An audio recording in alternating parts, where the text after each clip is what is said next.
Ditambah lagi ia pun memberikan ular kecilnya dan rawatlah dengan baik. Hingga akhirnya mereka berdua pun pamit dan mengingatkan agar senior menjaga dirinya. Terlihat ular kecil nampaknya masih melihat ke arah senior untuk perpisahan mereka berdua. Sementara senior mengatakan bahwa Nefeng adalah monster berbakat. Itu bisa menjadi berkah sekaligus adalah kutukan. Tapi bukan kutukan maling kundang, oke?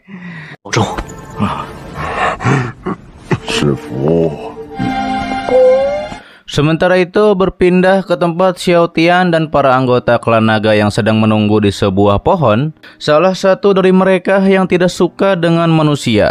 Ia mengatakan sudah ia bilang, manusia tidak bisa diandalkan, tapi kalian tidak mau mendengarkannya.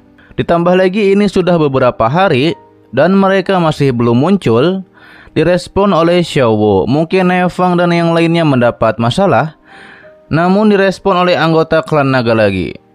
Apakah Xiao Wu bercanda? Bagaimana bisa begitu sangat membela manusia? Lalu kemudian dikatakan oleh Xiao Tian, tidak ada gunanya khawatir. Ketua Xingzhou dan anak buahnya menyergap kami di lembah ekstrim. Dengan kita sendiri pasti tidak bisa mendapatkan anggrek neter. Ketika itu disampaikan oleh Nona Yuyan, bersabarlah, jangan melakukan gerakan apapun sebelum Nefeng kembali. Lalu tiba-tiba saja ada suara yang berbicara agar kalian tidak perlu menunggu Nefeng lagi. Dan ternyata muncullah ketua Xingzhou dan juga 3 sekte utama. Xingzhou bertanya-tanya, mengapa kalian tidak kunjung muncul, ternyata bersembunyi di sini. Ia pun mengatakan, kita adalah kenalan lama setelah kalian meninggoy. Ia juga akan mengirim Nefeng ke dunia bawah. Lantas ia pun mengeluarkan senjatanya untuk menyerang. Direspon oleh salah satu dari klan naga bahwa takutnya Xingzhou tidak akan sanggup untuk melakukannya. Lalu terjadilah benturan kekuatan di antara mereka berdua. Lalu kemudian ketika Xiao Tian dan anggota klan naga akan menyerang, salah satu dari bawahan Xingzhou mengatakan, kalian berdua dulu melihat manusia sebagai musuh dan sekarang begitu patuh seperti boneka mereka. Dan itu adalah sebuah kemunafikan. Direspon oleh Xiao Wu, bicara soal kemunafikan. Bagaimana bisa dibandingkan dengan kalian para penjilat? Kemudian Xiao Wu menggunakan tekniknya yang disebut dunia keruh. Area sekitar pun menjadi seperti ruang kesadaran. Lalu setelah salah satu dari anggota klan naga berhasil dipukul mundur,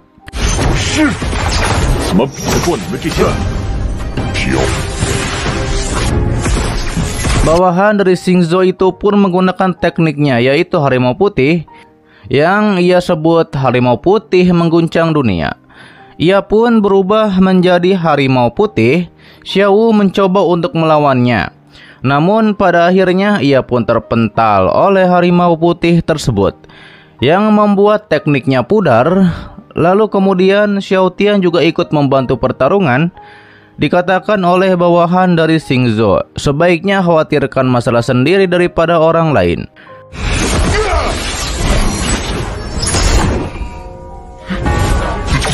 Sementara itu terlihat Nona Yuyan dijebak oleh formasi oleh bawahan dari ketua Xingzhou.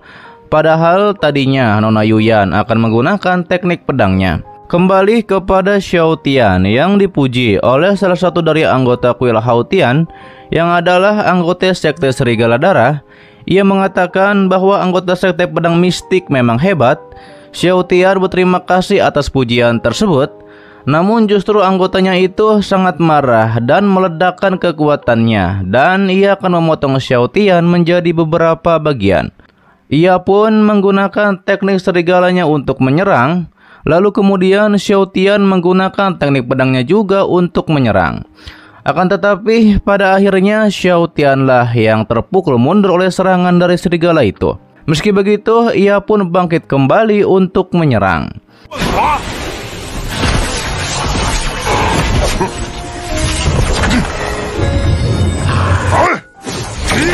Kembali kepada Nona Yuyan yang masih berhadapan dengan dua orang tersebut. Terjadi pertarungan pedang di antara mereka. Ketika Nona Yuyan diserang, ia pun menggunakan tameng kekuatan untuk melindungi diri. Dikatakan oleh Nona Yuyan bahwa keterampilan aneh apapun memiliki pola yang harus diikuti. Setelah tameng hancur, Nona Yuyan menunggu mereka berdua untuk mendekat. Ketika dekat, Nona Yuyan pun melancarkan serangannya, api langit tertinggi, yang pada akhirnya dua orang itu pun terpental ke atas langit oleh teknik pedang Nona Yuyan.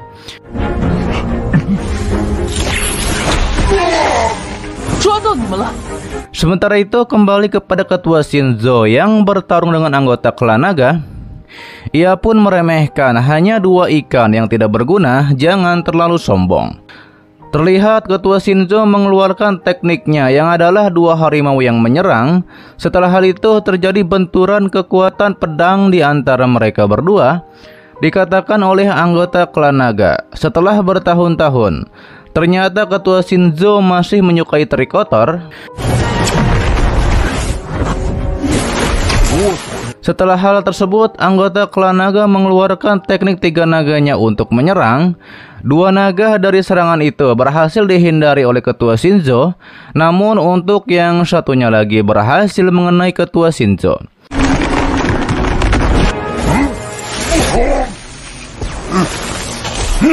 Kembali kepada Xiao Tian yang masih bertarung dengan anggota sekte Serigala Darah. Xiao Tian yang melihat bahwa ketua Shinzo sudah kalah, dan ia pun menyuruh agar anggotanya pergi dari sini. Lalu kemudian tidak lama Nona Yuyan pun datang untuk membantu Xiao Tian. Kembali kepada anggota klan naga, ia pun mengecek apakah benar ketua Shinzo sudah meninggal. Namun ternyata setelah sudah dekat, justru Shinzo bangkit kembali untuk menyerang, yang akhirnya kakak ketiga dari klan naga itu berhasil diserang. Begitupun dengan anggota klan naga lainnya yang terkena serangan.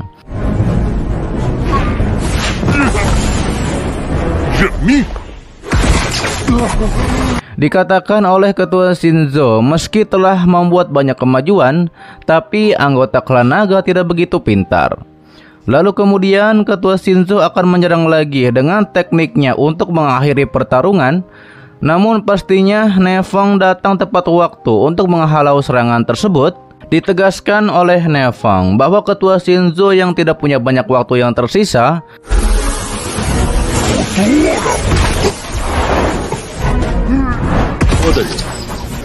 Melihat Nefeng muncul, ketua sangat terkejut.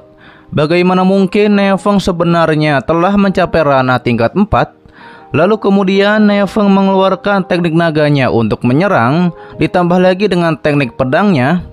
Serangan naga dari Nefeng langsung mengarah kepada ketua Shinzo, yang pada akhirnya teknik naga itu berhasil menyerang ketua Shinzo, ditambah dengan tebasan pedang dari Nefeng.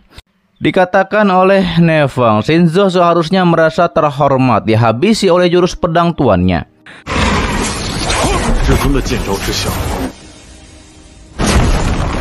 Setelah ketua Shinzo meninggal, muncullah Nona Feng yang membantu pertarungan. Salah satu dari anggota 3 sekte utama pun mengetahui bahwa Nefeng yang berbaju hitam yang menyamar menyuruh mereka untuk pergi ke rawa Nether, hingga akhirnya mereka pun memutuskan untuk mundur. Dikatakan oleh Nefeng bahwa Hong Xingzhou sudah meninggal, dan ia pun menyuruh anggota klan naga untuk menyembuhkan diri mereka. Direspon oleh salah satu klan naga, bagaimana jika mereka marah dan menghancurkan anggrek Nether. Ditegaskan oleh Nefeng jangan khawatir, mereka tidak akan mampu. Oh yes, itu adalah dari Donghua lanjutan yang berjudul Peak of the Martial Arts episode 116 di season 3 kali ini. Untuk bagian selanjutnya akan update begitu episode barunya sudah muncul, oke? Dan untuk pas sebelumnya bisa dicek di playlist channel IT Series ini, ada durasi yang sejam dan itu sudah lengkap, oke? Terima kasih buat kalian yang menonton seperti ini dan selalu mensupport channel admin. Sehat-sehat buat kalian semua dan jangan lupa di subscribe agar kalian tidak ketinggalan setiap notif berikutnya. Loncengnya juga dipencet, oke? Agar kalian tidak ketinggalan setiap video baru lainnya. Dan sampai jumpa kembali di video selanjutnya. See you next time. And bye bye. Assalamualaikum warahmatullahi wabarakatuh.